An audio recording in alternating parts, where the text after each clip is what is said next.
가족은 우리 인생에서 가장 가까운 존재입니다. 함께 밥을 먹고 같은 공간에서 하루의 시작과 끝을 맞이하며 힘들 땐 가장 먼저 떠올리는 이름이기도 하죠. 그런데 참 이상합니다. 그토록 가깝고 소중하다고 생각하는 가족에게서 우리는 왜 가장 깊은 상처를 받을까요? 분명 다른 사람이라면 무심히 흘려보낼 말 한마디도 가족이 하면 가슴 깊이 남아 잊히지 않죠. 때론 그 상처가 너무 커서 집에 돌아가는 길이 막막해지기도 하고 괜히 퇴근 시간을 늦추며 집 앞에서 한참을 망설이기도 합니다. 가족이니까 이해하겠지라는 생각은 의외로 가장 큰 오해에서 비롯됩니다. 마음속에 쌓인 기대는 가족이라는 이유로 더 커지고 그만큼 실망도 배가 되죠. 누군가가 무심코 던진 말이 우리의 자존심을 무너뜨릴 때 가족인데 왜 나한테 이럴까? 라는 서운함이 속을 파고듭니다. 아이러니하게도 가족은 끊으려 해도 끊을 수 없는 관계이기에 상처는 쉽게 사라지지 않습니다. 오히려 관계가 지속될수록 상처는 덧나고 골마만 갑니다. 가족이니까 괜찮겠지라는 생각이 상처를 방치하게 만들고 그 상처는 어느새 견딜 수 없는 무게가 되어버리죠. 때론 이런 생각이 스쳐갑니다.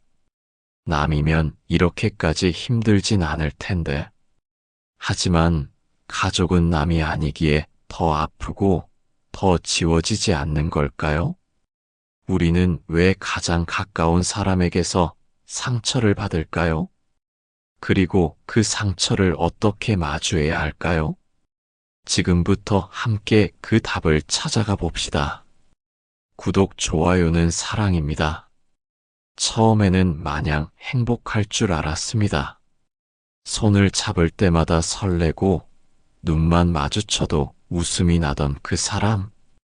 세상이 온통 핑크빛으로 물들었던 시절이 있었죠. 하지만 시간이 지나고 일상이 되어버린 관계 속에서 우리는 언제부터인가 변해버린 눈빛과 차가운 말투를 느낍니다. 사랑을 시작할 때는 서로를 아프게 할 줄 몰랐는데 어느새 가장 큰 상처를 주고받는 사이가 되어버린 자신을 발견하게 되죠. 언어 폭력은 생각보다 멀리 있지 않습니다. 너는 도대체 뭐가 문제야? 뭘 해도 쓸모없어. 무심코 내뱉은 말들이 가슴에 비수처럼 꽂히는 순간이 있습니다. 사랑했던 사람이기에 그 말들이 더 깊이 파고듭니다. 처음에는 항변도 해보고 싸움도 벌여보지만 반복되는 상처 앞에서 어느 순간 무기력해지죠. 또 시작이네라는 생각에 말문을 닫고 마음의 문까지 닫게 됩니다. 이런 상처는 하루아침에 시작된 것이 아닙니다. 사소한 말투 하나, 무심한 시선 하나가 쌓이고 쌓여 마침내 감당할 수 없는 무게로 다가오는 것이죠. 결혼 전에는 그 사람의 모든 것이 좋아 보였습니다. 함께라면 어떤 어려움도 이겨낼 수 있을 것 같았죠. 하지만 현실은 다릅니다. 일상의 무게와 반복되는 책임 속에서 사랑은 때로 의무로 변하고 그 의무는 때로 불만으로 변질됩니다. 내가 이렇게까지 해야 하나? 라는 생각이 들 때 결혼의 환상이 깨지는 소리가 마음속에서 들리기도 하죠. 사랑으로 맺어진 관계가 왜 이렇게 변했을까요? 가까워질수록 서로를 더 이해할 수 있을 거라 생각했지만 정작 그 가까움이 상처의 시작이 될 줄은 몰랐습니다. 그러나 관계에서 가장 중요한 것은 적절한 거리입니다. 부부라고 해서 모든 것을 공유할 필요는 없습니다. 오히려 너무 가까이 다가서려 할수록 상대의 단점만 더 선명하게 보일 때가 있죠. 가끔은 친구에게 하듯 정중히 대하고 때로는 타인에게 하듯 존중하는 거리가 필요합니다. 야, 너 대신 보람씨, 이거 도와줄 수 있어요. 라고 부르면 처음엔 어색해도 상대를 대하는 태도부터 달라집니다.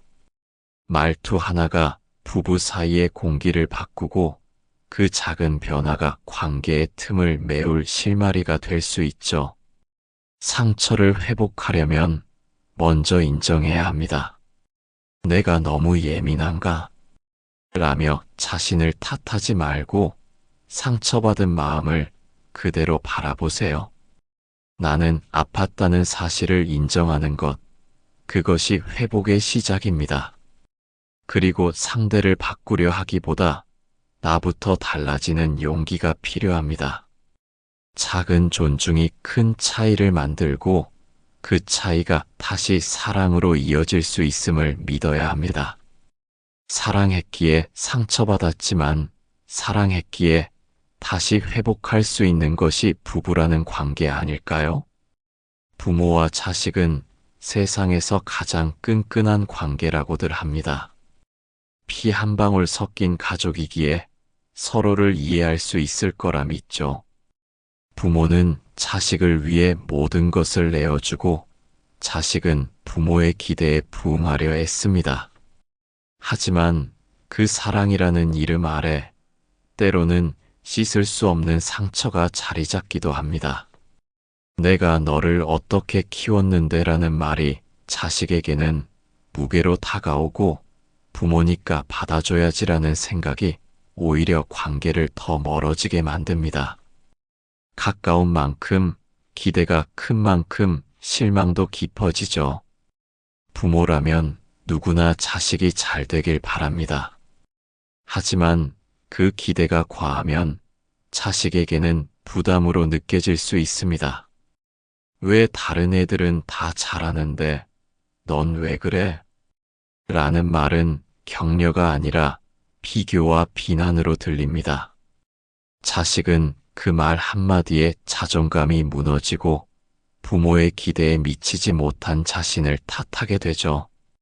반대로 자식도 부모에게 상처를 줄 수 있습니다. 바쁘다는 이유로 전화 한 통 하지 않거나 무심코 던진 말이 부모의 마음을 아프게 할 때가 있죠. 엄마, 좀 그만해라는 말에 부모는 한동안 잠을 이루지 못하기도 합니다. 사랑하기에 더 서운하고 애틋하기에 더 아픈 것이 부모-자식 관계의 아이러니입니다. 독립과 집착의 경계는 참으로 미묘합니다.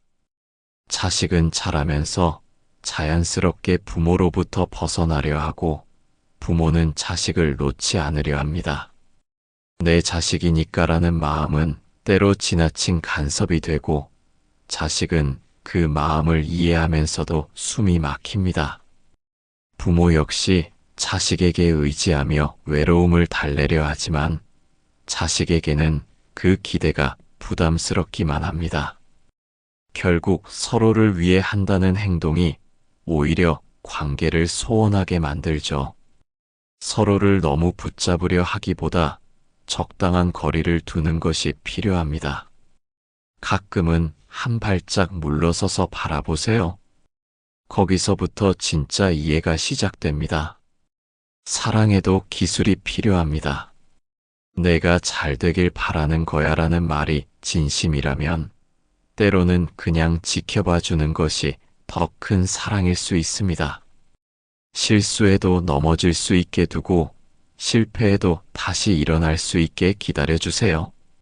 자식에게 필요한 건 완벽한 부모가 아니라 실수해도 괜찮다고 말해주는 따뜻한 시선입니다. 부모에게 필요한 건 효도라는 의무보다 자식에 있는 그대로를 받아들이는 마음이죠. 부모니까 이해해야지, 자식이니까 참아야지라는 생각을 내려놓을 때 비로소 상처는 아물기 시작합니다. 가족이라는 틀에 얽매이지 말고 하나의 인격체로 서로를 바라보세요. 부모도 한 사람의 인생을 살아가는 존재이고, 자식도 자기만의 길을 가야 할 독립된 사람입니다. 완벽한 관계는 없습니다. 다만 서로를 이해하려는 노력이 관계를 조금씩 따뜻하게 만들 뿐입니다. 때로는 무심히 흘려버리던 말 한마디가 작은 관심이 큰 변화를 가져옵니다. 사랑이라는 이름 아래 상처받기보다 사랑이기에 더 깊이 이해하고 보듬을 수 있기를 바랍니다. 상처는 흔히 시간이 해결해 줄 거라 말하지만 정말 그럴까요? 누군가는 시간이 지나면 잊혀진다고 하지만 가슴 한구석에 남은 말 한마디와 외면받았던 그 순간은 생각보다 오래 우리 안에 남아 있습니다. 아무렇지 않은 듯 지내다가도 문득 떠오르는 상처는 마치 낡은 책갈피처럼 우리 마음 한켠을 차지하고 있죠. 그땐 왜 그렇게 아팠을까? 내가 너무 예민했던 걸까? 자꾸만 자신을 의심하게 되고 스스로를 탓하는 마음이 상처를 더 깊게 파고듭니다. 하지만 상처는 단순히 잊어버리려 한다고 사라지는 것이 아닙니다. 오히려 애써 외면하면 할수록 그 상처는 더 또렷하게 떠오릅니다. 상처의 본질은 무엇일까요? 상처는 단순히 누군가의 말이나 행동에서 비롯된 것이 아닙니다. 그보다도 상처는 우리의 기대와 현실 사이에서 생기는 간극에서 비롯됩니다. 우리는 가족에게, 사랑하는 사람에게, 친구에게 기대합니다. 가까운 사람이니까 내 마음을 이해하겠지라는 바람이 있죠. 그런데 그 기대가 배신당할 때 상처는 깊어집니다. 누군가의 무심한 말 한마디가 나를 부정당하는 느낌을 줄 때 기대가 깨진 자리에 서운함과 아픔이 찾아옵니다. 상처는 누군가가 준 것이기도 하지만 결국은 그 사람에게 내가 가졌던 기대와 바람에서 비롯된다는 사실을 마주하는 것이 중요합니다. 애도의 과정처럼 상처도 직면이라는 시간이 필요합니다. 상처를 받았다는 사실을 인정하고 그 감정을 들여다보는 것부터 시작해야 합니다. 나는 아팠다. 나는 상처받았다는 사실을 스스로 인정할 때 그동안 눌러두었던 감정이 비로소 숨을 쉬기 시작합니다. 상처받은 자신을 부끄러워하지 마세요. 오히려 그 아픔을 마주할 때 비로소 회복의 길이 열립니다. 상처를 직면한다는 것은 그 사람을 용서하거나 잊으라는 의미가 아닙니다. 나 자신을 위한 것이죠. 더 이상 그 상처가 내 삶을 지배하지 않도록 감정을 꺼내어 바라보는 용기가 필요합니다.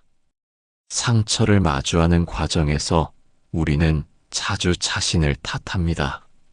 내가 너무 민감했던 걸까? 그냥 넘겼어야 했는데 라는 생각이 끊임없이 떠오릅니다. 하지만 기억하세요. 상처받았다는 감정은 정당합니다. 아무리 사소한 말이나 행동이라도 그것이 내 마음에 다 아픔을 주었다면 그 감정은 결코 가벼운 것이 아닙니다. 스스로를 다그치지 말고 그저 내가 그때 정말 힘들었구나라고 말해주세요. 그 작은 인정이 상처를 치유하는 첫걸음입니다. 상처와 함께 살아간다는 것은 그것을 완전히 잊어버리거나 지우려는 것이 아닙니다. 오히려 상처를 내 삶의 일부로 받아들이되 그것이 나를 옥죄지 않도록 하는 법을 배우는 것이죠. 때로는 상처가 나를 성장시키는 계기가 되기도 합니다. 그 아픔을 통해 우리는 타인의 상처를 더 깊이 이해하게 되고 같은 상황에 다시 놓였을 때 더 현명한 선택을 할 수 있는 힘을 얻게 됩니다. 상처는 사라지지 않을 수도 있습니다. 하지만 상처와 함께 살아가는 법을 배울 때 우리는 더 단단해집니다. 나는 충분히 아팠다는 것을 인정하는 것, 그것이 회복의 시작입니다.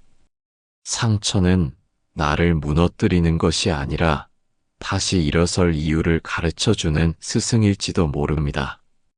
상처를 마주하는 용기, 그 작지만 중요한 첫걸음을 지금 내딛어 보세요. 가족이라는 관계 속에서 우리는 왜 상처받고 왜 그 상처가 오랫동안 아물지 않을까요? 상처의 이유와 회복 방법을 찾으려 할 때 철학과 심리학은 놀라운 통찰을 제공합니다. 먼 옛날부터 사람들은 인간관계의 본질을 이해하려 애썼습니다. 사랑과 미움, 기대와 실망이 뒤섞인 관계 속에서 어떻게 하면 덜 아프고 더 행복할 수 있을지 고민했죠. 철학자들은 생각했고 심리학자들은 마음을 탐구했습니다. 그들이 전하는 지혜 속에서 우리 가족 관계의 해답을 찾아볼 수 있습니다. 니체는 말했습니다. 타인을 소유하려 하지 말라. 심지어 가족조차도. 가족은 가까운 존재지만 동시에 완벽한 타인입니다.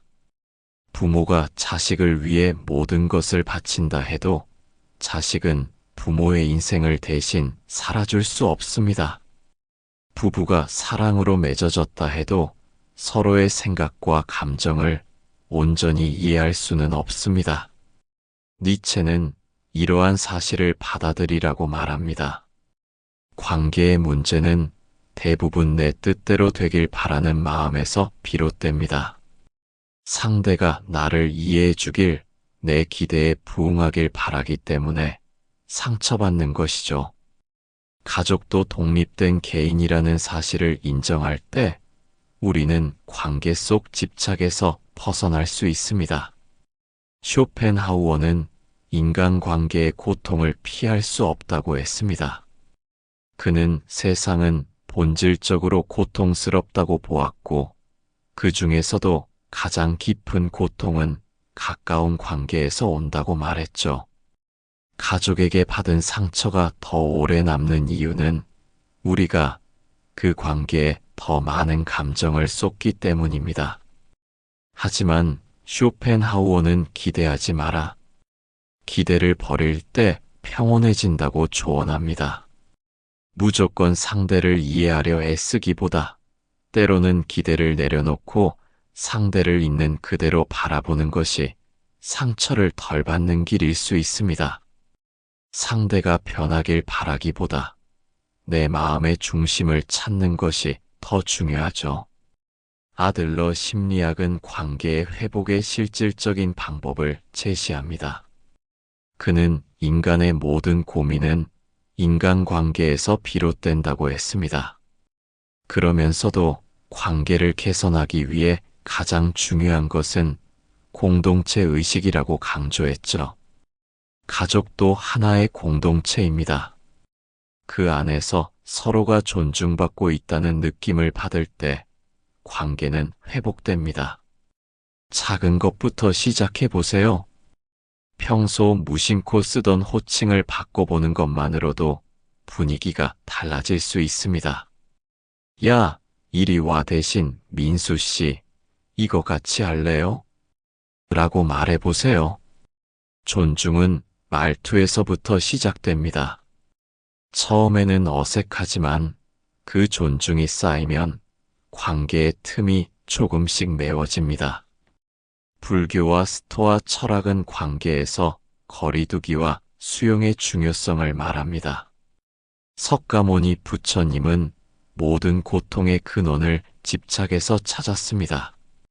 가족에게 너무 많은 것을 기대하면 실망과 상처는 필연적입니다. 때로는 한 발짝 물러서서 바라보는 것이 필요합니다. 상대가 잘못했을 때 즉각 반응하지 말고 잠시 멈춰보세요. 스토아 철학자들은 내가 통제할 수 없는 일에 마음을 쓰지 말라고 조언합니다. 상대의 말이나 행동은 내가 통제할 수 없습니다. 하지만 그에 대한 내 반응은 내가 선택할 수 있죠.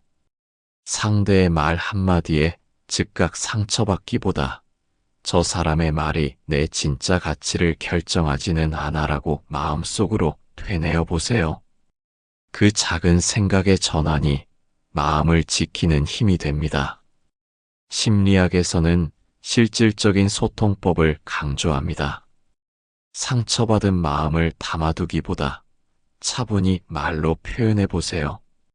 다만 비난이나 지적은 피해야 합니다.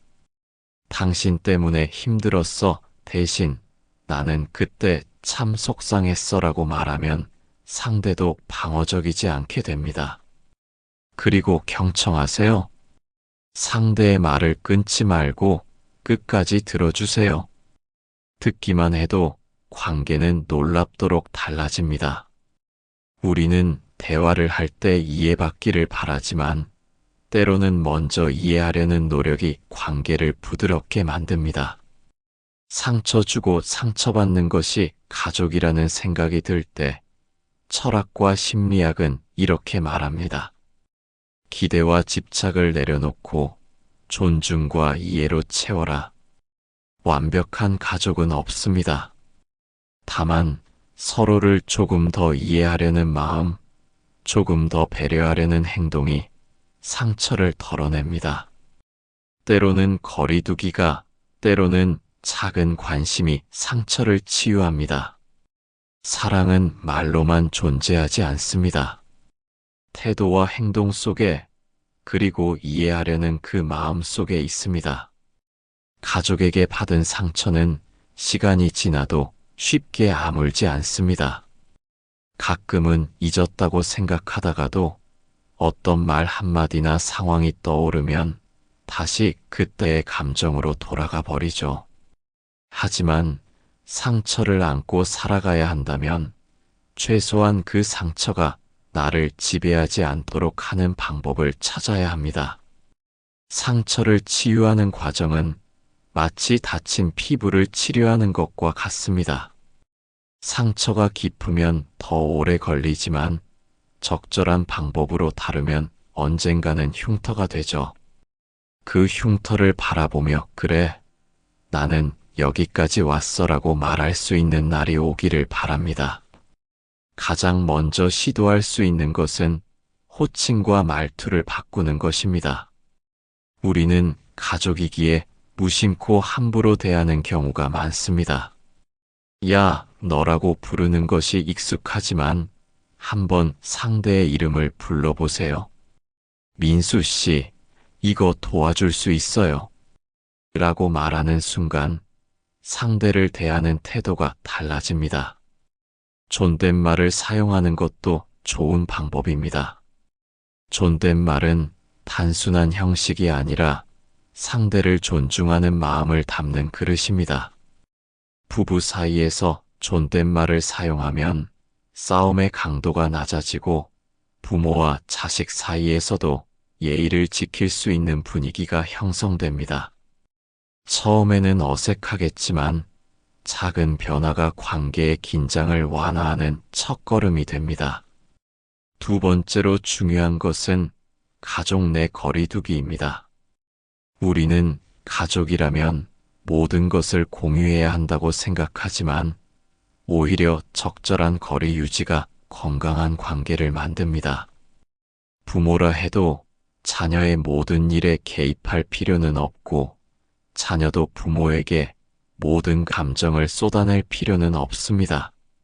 마찬가지로 부부도 하루 종일 함께 해야 할 이유는 없습니다. 혼자만의 시간이 필요할 때는 그것을 존중하고 감정적으로 힘들 때는 거리를 두는 것이 좋습니다. 가끔은 가족보다 친구에게 속마음을 털어놓는 것이 더 편할 수도 있습니다. 그것이 잘못된 것이 아니라 오히려 관계를 지키는 방법일 수 있죠. 세 번째는 나 자신을 우선시하는 연습입니다.